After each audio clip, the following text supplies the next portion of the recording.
Hello, আসসালামু আলাইকুম। ফাতুস বাস ব্লগে সবাইকে শুভেচ্ছা। আশা করি আপনারা ভালো আছেন, আমিও ভালো আছি। তো এখানে আমি খিচুড়িটা প্রেসার কুকারে রান্না করেছিলাম। তারপর এটাতে আমি বাগার দিয়েছি। তো বাগার দেওয়ার জন্য আমি কড়াইতে নিয়ে নিলাম। এটাতে আমি কাঁচামরিচ, একটু সরষে গোটা আর একটু জিরা দিয়ে আর একটু রসুন দিয়ে আমি এটাকে আগে তেলের মধ্যে সুন্দর করে গরম করে নিয়েছিলাম, ভেজে নিয়েছি। তারপর আমি খিচুড়িটা আবার দিয়ে দিয়েছি এটার মধ্যে। এই যে মাশাআল্লাহ, স্মেলটা খুব ভালো আসতেছে। আর আমি একটু চিকেনটা এই মরিচগুলো ফালি করে দিয়ে দিলাম। কাঁচামরিচের ফ্লেভারটা খুব ভালো আসে সেটার জন্য। আর আমি এটা গরম করব, কারণ আমি সকালে রান্না করে রেখেছিলাম।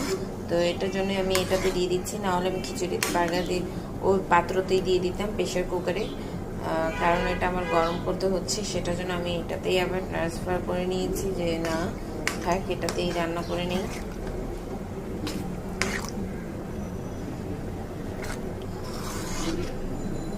তো এখন আমি এটা একটু গরম করে তারপর খেতে দেব।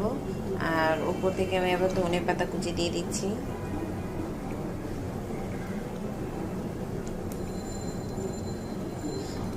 এত বেশি মোবাইলে কালারটা বোঝা যাচ্ছে না, কিন্তু খুব সুন্দর কালার আসছে। পুরো ইয়েলো কালার আসছে।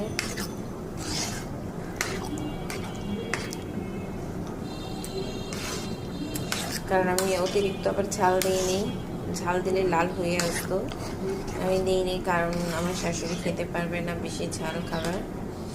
তো সেটার কারণে আমি এভাবে রান্না করে নিয়েছি। তো এখন আমার রান্নাটা হয়ে গেছে। একটু সামান্য একটু এখন এটাকে ঢেকে দেবো, ঢাকনা দিয়ে ঢেকে। তারপর ওদেরকে পরিবেশন করতে পারবো।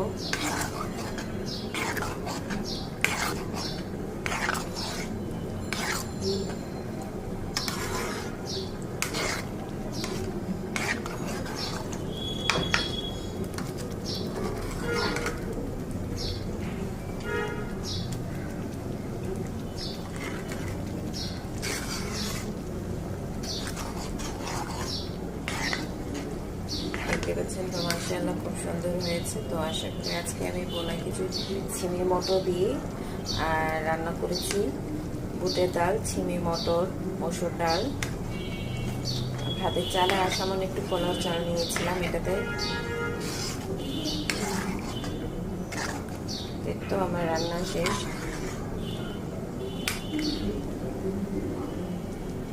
আল্লাহ হাফিজ, ভালো থাকবেন।